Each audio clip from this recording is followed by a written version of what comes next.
Before I introduce our speaker, I just wanted to briefly explain to you the structure of this webinar. It's a very simple webinar in terms of structure. So first, Professor Li Wei will speak for about 40 minutes. And after that, he will take any questions that you may have. So please feel free to use the Q&A box to send any questions as they come to you. You don't need to wait until the end. And I will collect them and post them to Li Wei at the end. Tomorrow, you will receive an email from us with a link to access the video recording of this webinar. Enough of me now. It gives me great pleasure to introduce Professor Li Wei. Li Wei is Director and Dean of the UCL Institute of Education at the University College London, where he also holds the chair of Applied Linguistics. His research covers different aspects of bilingualism and multilingualism, including the acquisition of multiple languages in childhood, family language policy, education policy and practice regarding bilingual and multilingual learners of minoritized and transnational backgrounds, and the cognitive benefits of language learning. He is co-author of over 20 books and edited collections and over 130 journal articles and book chapters. His current journal editorships include the International Journal of Bilingual Education and Bilingualism and the Applied Linguistics Review. He founded the Biennial International Symposium on Bilingualism in 1997 and was founding director of a number of international journals, including International Journal of Bilingualism, Chinese Language and Discourse, Global Chinese, Educational Linguistics, and Research Methods in Applied Linguistics. He has won the British Association of Applied Linguistics Book Prize twice for the Blackwell Guide to Research Methods in Bilingualism and Multilingualism with Melissa Moye, and Translanguaging, Language, Bilingualism and Education with Ophelia Garcia. He's a fellow of the British Academy, Academy of Social Sciences UK, and Academia Europaea. His previous posts include Pro Vice Master, Research and Postgraduate Studies at Birkbeck, and head of the School of Education at the University of Newcastle. So we've got a great and distinguished speaker this afternoon. It will be an absolute pleasure to listen to you. Over to you, Professor Li Wei. Thank you so much for that very generous introduction, and good afternoon, everybody. It's wonderful to have the opportunity to share with you some thoughts about EAL and community languages in the UK. I see from the information displayed earlier that the majority of you are having first-hand experience of working as EAL coordinators and teachers and researchers. You know the field very well, but you're also passionate about bilingualism and multilingualism indeed, and multilingual learners. My message today is actually really simple. I'm just going to share the PowerPoint with you, and it really is as simple as this title, that is community languages and EAL, English as an additional language, can benefit each other. So let me see how it moves. Yeah, just a quick outline of the talk. I'm going to start with some terminological considerations, because I think terms do matter. And then I'll talk about the tensions between English as an additional language support and home language or community language maintenance. And then I'll talk about the reasons why people are keen to maintain their home or community languages. This is something that we need to understand in order to move the field forward, so that these community languages and EAL are not put in tension with each other. And then I'll talk about some of the evidence we have of the mutual benefit between home and community languages on the one hand, and English as an additional language. Some of the work we've done with Chinese minority communities in this country, and some of the work other colleagues have done in this field.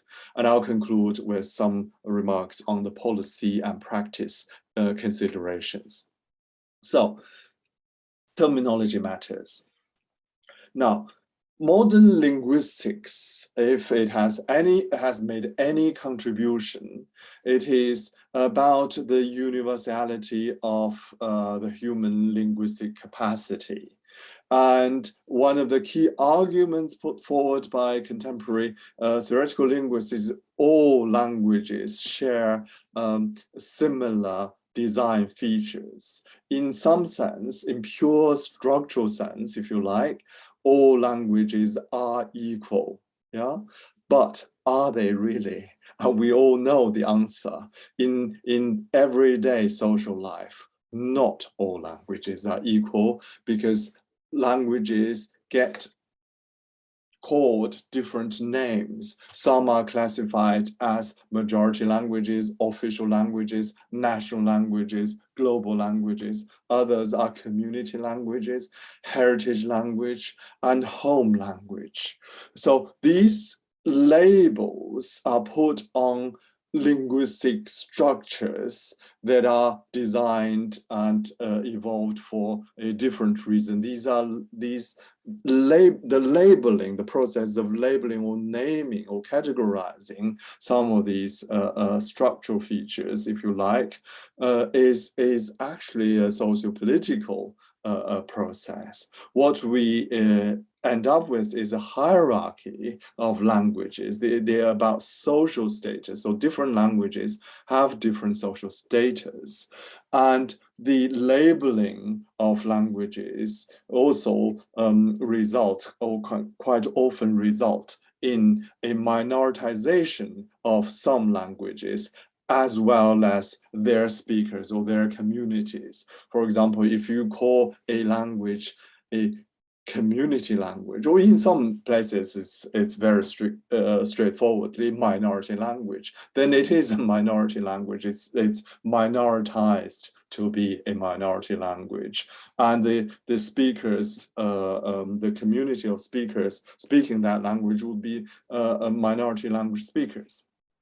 Now, all minority languages are majority languages somewhere else. You know, that is a very simple fact, and that needs to be borne in mind. And we need to remind ourselves, it doesn't matter which language we're talking about. All minority languages in one context are majority languages somewhere else. There has to be a place, a community, however small it may be, or however remote from our current point of view the community may be, there will be a place where that language is the majority language. And many of the so-called community languages in the UK, in Britain, are majority global and indeed international languages. Look at some of the community or home or heritage languages like Arabic, like Chinese, like Spanish, like Russian. They are major global languages, and they're major international languages as well.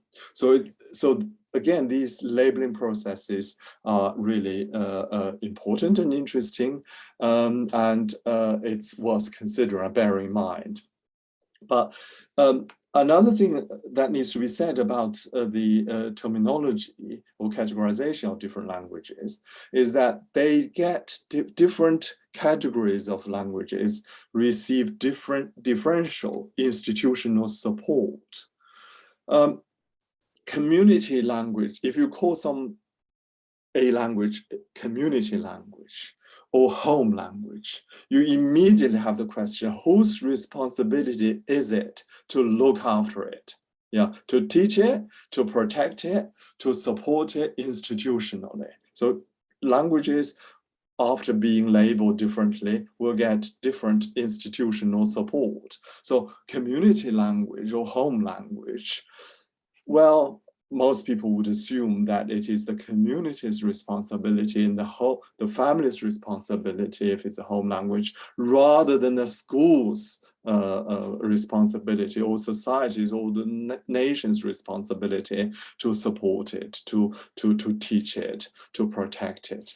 Now, even amongst the different communities, some get better support than others, depending on the social status of the community and depending on the size of the community as well, and the political position. So lots of charities like Paul Hamlin Foundation have done studies and to review their over 3,000 supplementary complementary schools for minoritized language groups in England. And indeed, many of you will know the work by the National Resource Center for Supplementary Education. They have an informal register of even more community language schools. So these schools, well, they're not necessarily schools, they of different kinds. These are about programs or provisions, institutional support for the supplementary support for community languages. They could be tuition groups, they could be after school clubs, they could be mother tongue classes, they could be quite large and relatively formal weekend classes, but they're still, time-wise, it's restricted. Many are faith-based tuition classes run by religious organizations, or home-based tuition classes as well. So there is a whole variety, as I say, the institutional support that different community or home languages receive can be quite different. Now, in that context, who is an EAL learner or EAL user, English as an additional language? Now, in theory, anyone who is bilingual, multilingual in English and other languages would be called an English as an additional language learner or user, because that's what it should be, really. You have English as an addition to other languages. But crucially, the term EAL assumes that English is learned or being learned in addition to some other languages that are already there, already have been learned or have been acquired. So there is an issue of the time of acquisition and possibly the matter of learning or the manner of learning, or rather more precisely, so how English is being learned as opposed to the other languages in the context of home, community on one hand, and schools and slightly formal or instructed learning context. And of course, usage, where the different languages are learned. So English is somehow seen in this context as an additional language to the uses of other languages. The term or the concept also assumes that the knowledge or proficiency of English is somewhat less or weaker than the knowledge or proficiency in the other languages, because it's in addition to the other languages. Now, the reality may have nothing to do with it, or there is a whole variety of English as an additional language users and learners. So even in the same family, you can get very different types of acquisition, very different manners of learning, and very different usages. And the proficiency level and knowledge of English as opposed to other languages can also be vastly different. And another important factor is it changes over time as well. At some point, you might be using English a bit more than your other languages, but at other times you might be using the home language or community language a lot more. Support in terms of EAL is provided usually by charitable organizations like the Bell Foundation, like many of the organizations that you are working for or with and you are familiar with, to specific groups of EAL learners, not universal. There is no universal institutional support for all EAL learners in this country, who are also perceived to be minoritized and or socially disadvantaged. There are lots of EAL users, people who are bilingual and multilingual with English in their repertoire, but highly educated and professionals and working in professional occupations and various other fields, and they are not seen to be minoritized or socially disadvantaged, socially, economically, and educationally disadvantaged. Therefore, not sure what happened there. Therefore, there is even less support, although they have access to other resources, of course.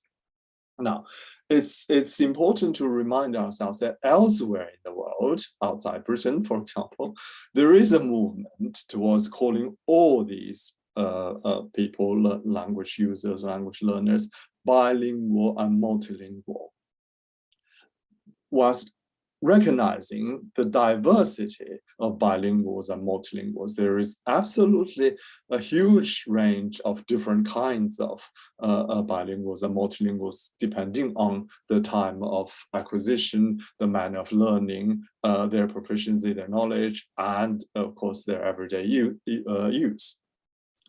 But rather than calling somebody additional language users or heritage or home language users or whatever, simply regarding everybody as bilingual and multilingual of different kinds, that helps to give the languages equitable, not exactly the same treatment, but equitable status. Some bilinguals and multilinguals need additional support for their English. Yeah, there's no question. Others for their other languages. As I mentioned, even from the same community, from the same family, people will feel quite differently. You know, some people will feel that they actually need additional support for their so-called home and community languages. You can't assume because it's labeled as home language, they are absolutely fluent in it and they don't need support in it, whereas they always need support in English, or perceived to be. Most bilinguals and multilinguals want to maintain all their languages. If you ask people, very few would say, oh, I don't want to, I really want to give up one of my languages. There are individuals for, specific reasons may want to do that, especially those who have experienced trauma and other more negative experiences. But few want to acquire English at the cost of their other languages. And in the UK, we've done surveys and lots of other organizations have done surveys.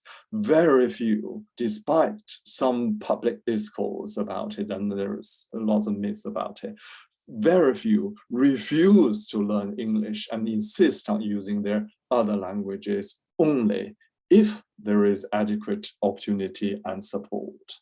Yeah, quite often we find people, long-term immigrants, who haven't managed to acquire much English. It's not because of lack of motivation, but it's lack of opportunity and adequate support. And that's the most important thing. Nevertheless, the support or supporting EAL learners and users on the one hand, and the desire to, a very natural desire and effort from individuals and communities to maintain their own languages are often put in tension with each other, and that's a fact that we have to deal with. And why are these community languages on one hand and English on the other put in tension with each other? Well, in terms of institutional support, there is the time issue, and there's a very real and true issue. For example, in the school curriculum, there is limited time to cover all the things that one would otherwise wish to cover. So schools' capacity is limited or restricted in that sense. And also, if you, again, going back to the terminology issues, if you label something as community or home language, then the school probably doesn't feel it's their responsibility, because their responsibility is to support the school language rather than the home language. There is also a myth that perhaps there is, for human beings, there's limited cognitive capacity, especially in the young, and children, young people, to acquire and try to develop and maintain all different languages, sometimes several, and typologically quite different languages simultaneously. But I must say, there is no scientific evidence for it at all. In fact, the scientific evidence is quite the contrary. There is lots of evidence to show the so-called bilingual advantage, the cognitive reserve, is being built by the fact that they know several different languages and they keep them going, very active, and they keep using them as well. So, we'll come back to that, some of those issues in a minute. There is also a traditional view that triggered this tension between EAL support and home language maintenance. That is the so-called negative transfer or transference from L1 to L2 in second language acquisition. Again, somehow in learning a second language, the first language is quite often, or the mother tongue or the native language, is quite often seen as a negative factor and interferes with the learning of the target language, especially when the target language is English. But again, the scientific evidence points to the contrary. When we learn a new language, the so-called transfer is multi-directional. So there is evidence of mutual influence. So whatever you are learning as a second language will impact on the language or languages you already know, vice versa. So the influence, clearly there is influence, is cross-linguistic and multi-directional. Ultimately, it's the issue of monolingual ideology. So we somehow have still got this monolingual ideology in our society, that only one language should be promoted, one language only, or at least one at a time, rather than getting different languages put in contact with each other all the time. So that's what causes the tension between EAL support and home language maintenance. But we need to understand why people want to maintain home and community languages. There are lots of factors. I won't be able to go through them in great detail. Many of you know the strong sense of identity that languages can give to people. And we acquire languages for communicative and social reasons, and we want to hold on to them because it's an important aspect of our identity and subjectivity, and also our relationship. So that's one factor that why people want to maintain their home languages or first languages. Of course, in the immigrant and minority communities and homes, family cohesion and family dynamics are also very important considerations. We have intergenerational differences in preference and proficiencies in different languages. And in order to be able to communicate cross generationally, we need to maintain multiple languages. And that is about family cohesion and family dynamics. But there is also increased awareness of the benefits of being bilingual and multilingual. I mentioned earlier the advantages of bilingualism, and there is a vast amount of literature talking about the cognitive benefits of bilingualism, whether it's preventing the onset of dementia, focusing on tasks, switching between tasks, improved cognitive skills, the so-called increased density of gray matters, improved memory, improved decision-making skills, general more awareness of languages can all be benefits of being bilingual and multilingual. And of course, the benefits are not just cognitive or the brain side of things. There is academic benefits, economic benefits, cross-cultural competency is an important benefit, especially in the current world, and strong family and heritage connection, as I mentioned just now. And these are lifelong advantages. They will really come with us, be with us throughout our lifespan, and those are really important ones.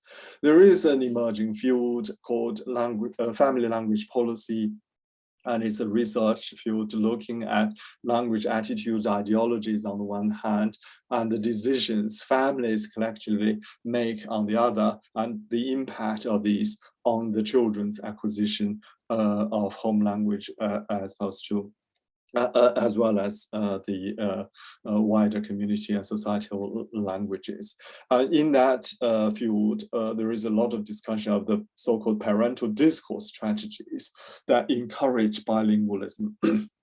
So parents are advised to adopt certain strategies that can really encourage the children to be bilingual, to maintain bilingual. Now, many of us know or have heard me talking about decolonizing education, decolonizing language education and language policy in particular. What it means is really, try to imagine yourself as an English first language speaker, but as an immigrant in another country, in a non-English speaking country. Of course, English first language speakers are never called immigrant, they're expats. But when you end up in another country, how many of English first language speakers would like to give up English in favor of the local languages, or stop your children or their children from learning English? Well, the answer is actually very few, if any. So users of other languages, their desire to maintain their languages in Britain, in Britain is the same as the desire to maintain English by English first language speakers abroad. It's exactly the same. We have to have that empathy and being able to think the other way. That's what the colonizing position attitude is all about. So, I think I've jumped. So let me turn to the key part of this talk, which is about the mutual benefits. We want to maintain both community and home language and support the learning of English as an additional language. And where, what's the evidence of the mutual benefits? So we've been looking at bilingual, multilingual development, simultaneous development of 2 or more languages in the communities in Britain for some time. I'm going to talk a little bit about one particular project that I've been leading over some time, and then move on to some other projects.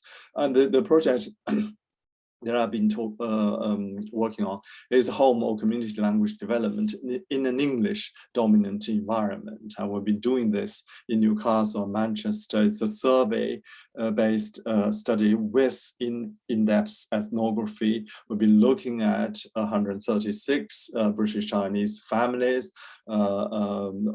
nearly 450 individuals, with children attending weekend Chinese complementary schools. So the access or the focus is very much on the Chinese community schools. In fact, they of course exist in most parts of Britain. The research questions, some of them may not be directly relevant to this talk. Does their Chinese language go through stagnation loss in this English dominant environment in Britain? Are there structural differences between Chinese as a community or heritage language and Chinese as an L1? What's the interrelationship between Chinese and English in development? That's the bit that I'm particularly interested in here. And the parental bilinguality, how bilingual are the parents and what is the impact of that? And of course, the role of complementary schools or community language schools and the effect of community language schooling on overall academic achievements of these minority ethnic children. Those last two questions are the ones that I want to consider here. We took a social network analysis approach, which is very quantitative, combined with a profiling approach, which is rather linguistic. Now, I won't give you either the statistical results or the structural analysis of the linguistic data, but I'll just give you two headline findings which are really relevant to the discussion today. First is the bilinguality of parents correlated with higher level of home language maintenance. That is, the better the parents' English, the better the children's home language, which is Chinese. Yeah, let me just leave it there, and I'll come back to the details there and discuss that in a minute. The other headline finding is the better the children do in the complementary schools, in the Chinese community language schools, and Chinese GCSE. Some of these children take it as young as 12, 13, 14, maximum at the GCSE age, the better they do at mainstream schools, their regular weekday schools, especially in English GCSE level and other languages, modern foreign languages, with regard to exam results at GCSE level, as well as the number of uptake of modern foreign languages at A level. So we basically correlated their performances in Chinese in their community school with their academic achievement in English and other languages in their regular day school. Why is it, and how does it work? Of course, we're talking about correlations. As I mentioned, this is a large quantitative study, but the reasons have been discussed in the literature by many, many people, including ourselves, of course. First, there is the facilitating effect. The more languages one knows, the easier and quicker one learns new and additional languages. Of course, we have to put a condition there, that is, given the right environment and support. And it doesn't always happen to every single individual, but there is a lot of research evidence about the facilitating effects. Yeah, so and one of the reasons of having for this facilitating effect is the so-called enhanced language awareness. It's a really interesting and complex process. The more languages you learn, the more enhanced your awareness and knowledge of the linguistic structures of different languages you have, of course. And the enhanced language awareness, of course, helps you to learn the language better and quicker, and you find it easier because you do this constant and almost subconscious comparison between the different languages. You know how languages work. And there is the positive transfer in multiple directions that I mentioned earlier as well. So what you have learned in one language, you know how it works or not work in another, and you can suss that out rather quickly. In fact, we have done other projects that really contribute to the arguments or to the rationale, to the reasons for this mutual benefit. We looked at the cognitive benefits of language learning.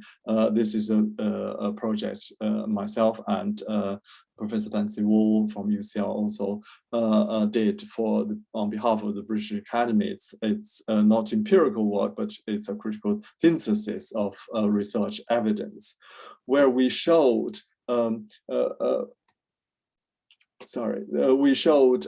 cross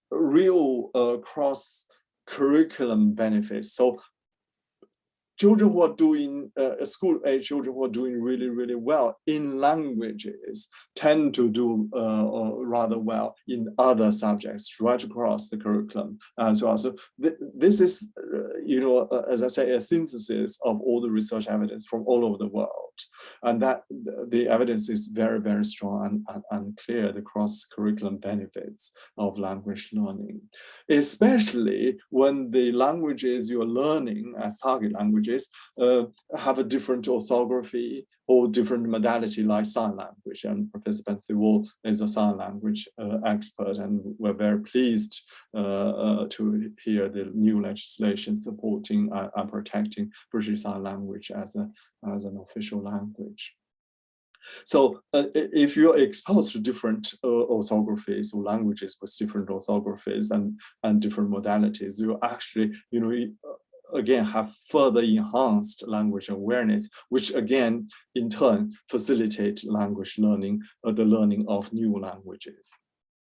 In addition, there is a lot of research evidence to show alternative styles of teaching or exposure to alternative styles of teaching and pedagogies can enhance learning. So in the complementary school, especially if you're teaching an orthographically or modality-wise a different language, like Chinese, like Arabic, then the pedagogy, traditional pedagogies may be quite different from what you are getting in terms of modern foreign language teaching and learning in mainstream schools in England.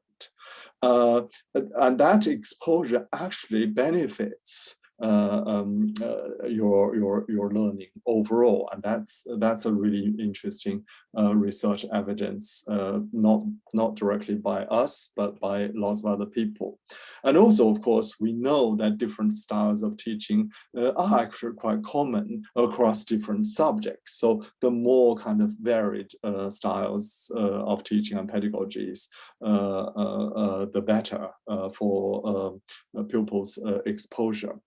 Sometimes even within the same class, experienced teachers adapt their teaching style and pedagogies to the needs of individual learners, and that's very common, and that's more effective teaching in many ways anyway. And of course, pupils who are exposed to different styles of teaching can have better kind of learning results. Now, colleagues from Goldsmiths who've been really working on bilingual, multilingual children's learning especially in London, have been working on it for many decades. And they've been talking about bilinguals and multilingual children having multiple sites of learning. And this is really, really important. They have multiple sites of learning at home, in the community, in mainstream schools, in complementary schools. These are different sites of learning. And these different sites of learning help to enhance biliteracy of these learners whose English is an additional language, as well as strengthening their identity, self-confidence, and awareness of citizenship. So this is another really important series of studies by colleagues in Goldsmith, and it was looking into. I'm just going to move a bit quicker. Going back to the first headline finding, which is about parental bilinguality, as I mentioned, what we found, perhaps unexpectedly, that the better the parents' English was, the better the children's maintenance of Chinese at home. Basically, the argument goes like this: bilingualism enabled overlapping social networks. We talked about different diverse sites of learning. Yeah, bilinguals occupy different kinds of social networks, and bilingualism enabled the individuals to have overlapping social networks or shared world, which then reduces the generation gaps caused by language, and all the language contributes to the reduction of generation gaps. So bilingualism really is a very important and positive contributor to that. So the emphasis needs to be on bi and multilingualism, not one only or one at a time. The learning and development of English cannot be separated from learning and development of community and home language, or vice versa. And this is the key message I want to get across. And crucially, we need to provide support to parents who are clearly also using English as an additional language. And that support is needed in order to support the children's bilingual development. If we're really concerned with children's bilingual development, we need to support the parents as well, get them involved. I want to conclude this talk by talking about some practical things that we can do, and I want to emphasize the importance of cross-agency collaborations. Children have multiple sites of learning, as we mentioned before: home, community, friends, school. They could be weekday schools and weekend schools, and of course, increasingly, the virtual world. That's a really important site of learning. English as an additional language teachers can make better use of what the students have learned in different sites, and that is a resource for us to exploit and to use to support the children's learning. We need to have better knowledge of what's happened in these different sites of learning. That includes the knowledge of different languages, the children's knowledge of different languages, and also different pedagogical approaches that they may have been exposed to in these different sites of learning. Actually, you know, even for the so-called monolingual children, if you can find them, they are exposed to different sites of learning. As I mentioned, there is the virtual world, and we need to understand how they learn things in the virtual world in order to really support them adequately. And identity and social development is as important as linguistic development. Bilingual, multilingual British citizens with a global mindset is what we aim to develop. It's not just moving from one language to another. We can't concentrate solely or focus solely or purely on the language, or think that is the issue and the only issue we're dealing with. In fact, we want to develop more bilingual multilinguals who have a global mindset for the country.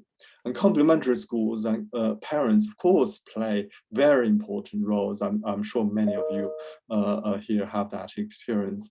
And other agencies, including schools and charitable organizations like the Bell Foundation and others, can and need to work together with complementary schools, with parents and parents organizations in supporting EAL.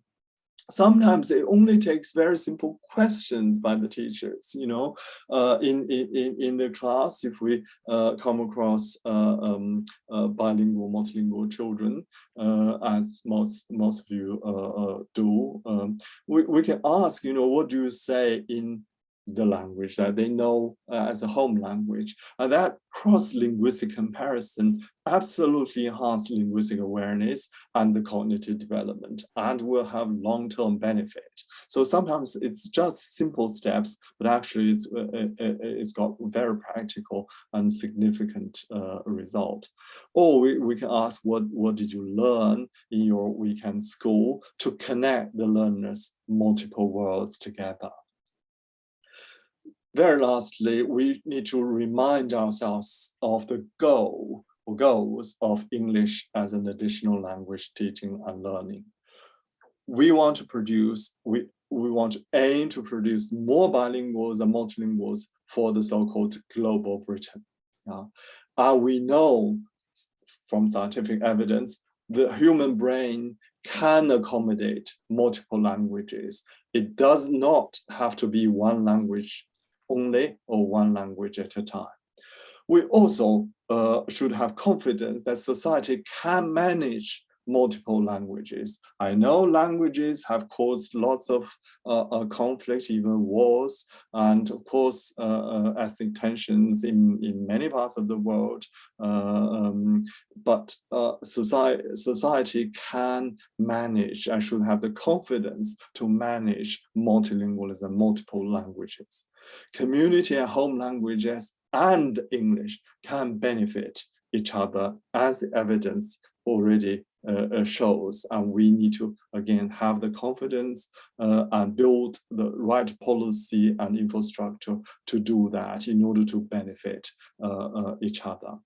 We need to treat community and home languages as a resource that needs to be used in a positive way in English as an additional language learning, not as a barrier. We mustn't put them in competition with each other. And ultimately, multilingualism is the future of this country and the whole humankind. Thank you very much.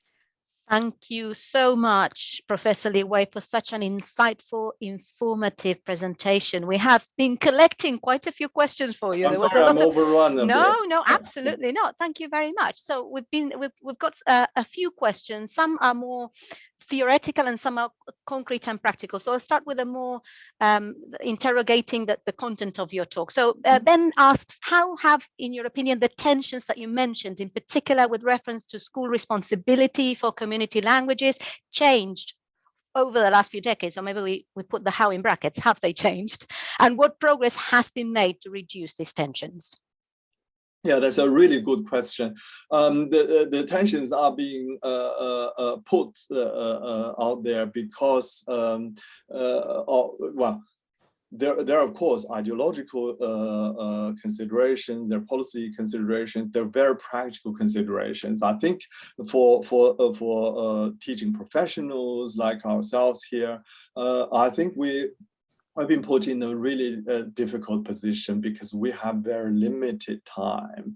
I'm sure all of us want to support bilingual learners their bilingualism and multilingualism. We don't want them to give up their home languages. We know, and because many of us are having the same experience as English as an additional language users. So we want to support their home languages and community languages, but we don't have the time in the school, in the curriculum.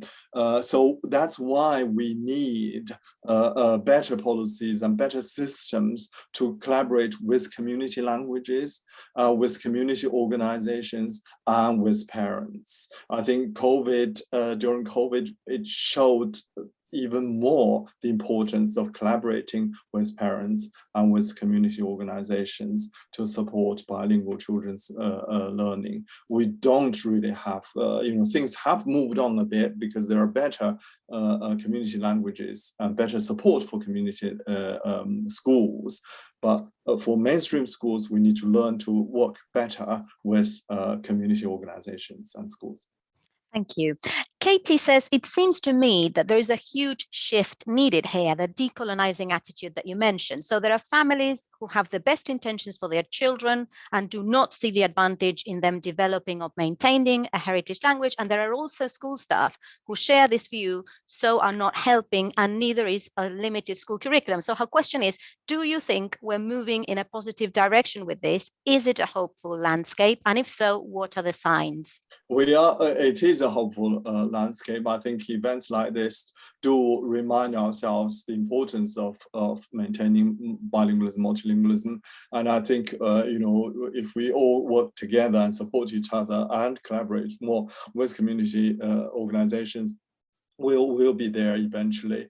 I think there is, you raise a really interesting issue about the families and parents in particular, whether all or the majority are aware of the importance and significance of maintaining the home language in their children. I think that's a really interesting issue. I personally don't think lots of parents are aware of that. So we need to broaden people's mind, and it's a complex social issue and political issue, because they may have other concerns, other fears in terms of their identity and their social position within society, which led them to be a bit nervous to promote or to insist on their children speaking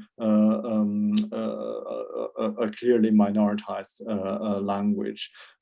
For certain communities, it's even more vulnerable than others. So we need to educate people and broaden their mind to say, these home languages, community languages do have a very positive role to play in their children's learning and in their children's academic achievement. That will ultimately convince them to provide better support.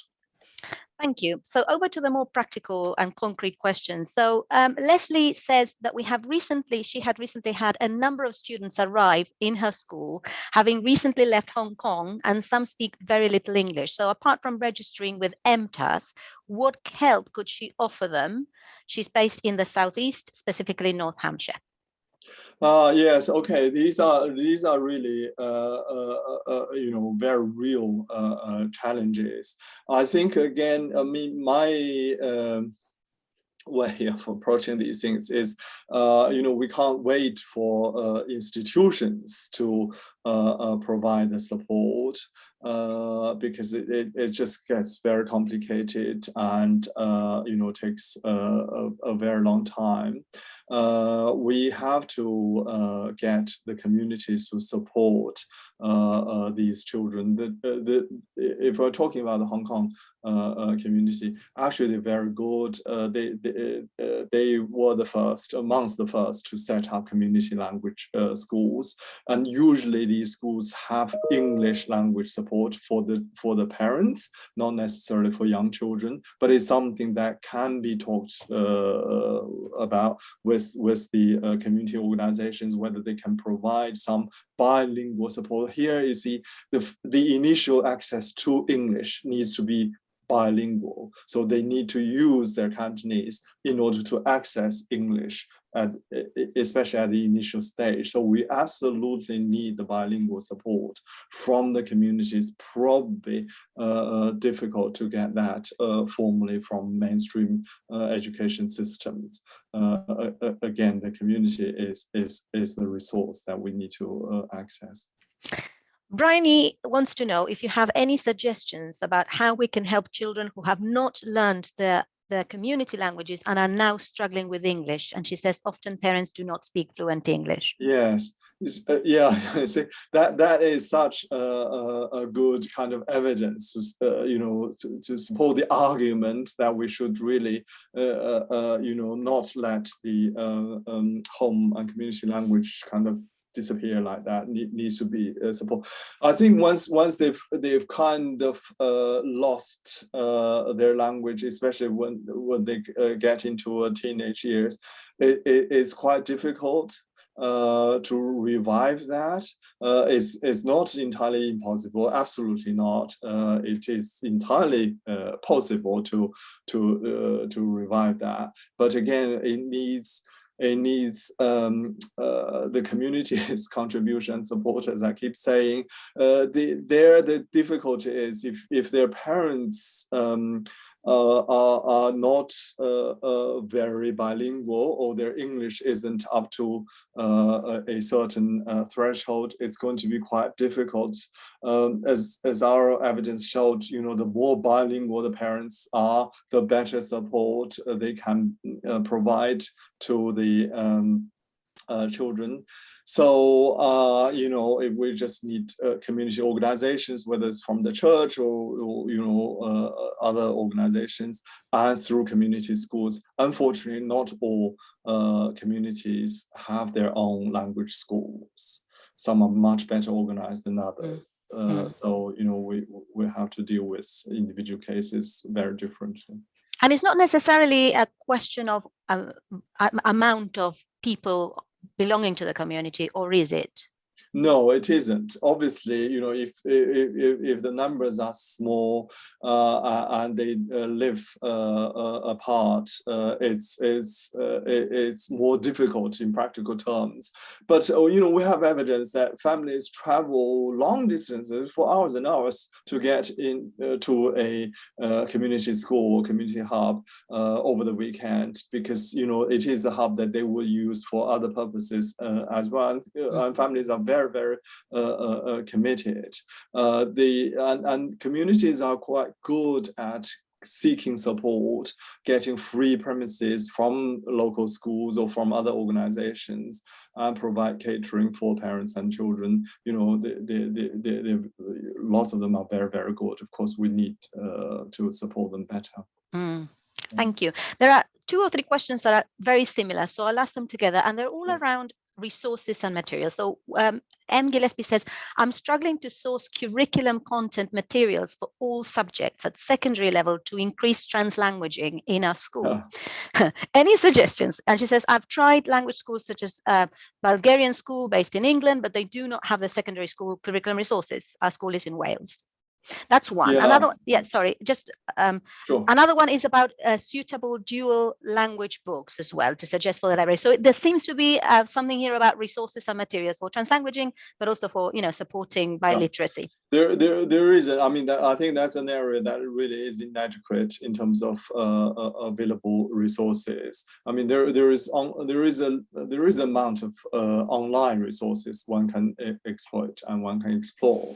Unfortunately, I think we have to resort to resources available from the home country, as it were. So maybe some usable material is available in Bulgaria and wherever, or whatever the language may be. They may not be culturally or educationally adequate or appropriate for the UK, because we have a very specific curriculum, and our curriculum, of course, differ between England and Scotland for a start. So these are very practical issues. We just have to get what we can and adapt Unfortunately, there is a lot of work to be done.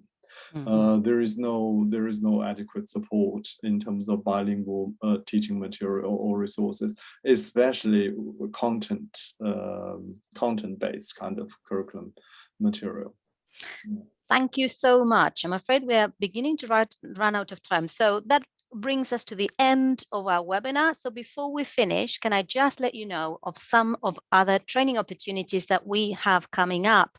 So Lacey, can you show us the screen, please, with the upcoming webinars and the upcoming courses. In the meantime, I would like to thank you so much for taking part in today's webinar. And thank you again, Professor Li Wei. And let me read one comment from one of the participants: tremendously inspiring and encouraging. Thank you very much. So I think many of us think that of today's talk. Thank you for the opportunity, and good luck to all of us. A pleasure and an honor, really, to have you today. So in terms of free webinars coming up next week on Wednesday, the 9th of February at this time, 4 o'clock, we've got a very interesting panel of experts on welcoming refugee children, advice and guidance for schools. We've got experts from Refugee Education UK, Schools of Sanctuary and Nottingham Education Sanctuary team. And then on Wednesday, the 16th of March at 4 o'clock, we've got a webinar for primary practitioners on how to support learners using EAL in vocabulary development. And then on the following day, Thursday the 17th, we've got the secondary version for secondary practitioners. Over to the online courses. So we also run 3-hour online courses, and the 2 upcoming ones are on the first one beginning on the 1st of March, which is about supporting new arrivals who are new to English. This is for teachers and support staff of newly arrived pupils who are particularly new to English and at the early stages of language acquisition, but with a special focus on learners who are seeking refuge this time. And on the 20th of April, an introduction to EAL assessment. So thank you, everybody, for taking part. And just a quick reminder that you will get an email tomorrow with a link to the video recording of this webinar. And when you leave the webinar, a post-course evaluation form will appear, and you will also get a link to the same form in the email tomorrow. So we'd be very, very grateful if you could spend a few moments to complete it, because your views will help us shape our future together. We look forward to seeing you all again in forthcoming webinars and courses. Thank you very much and goodbye.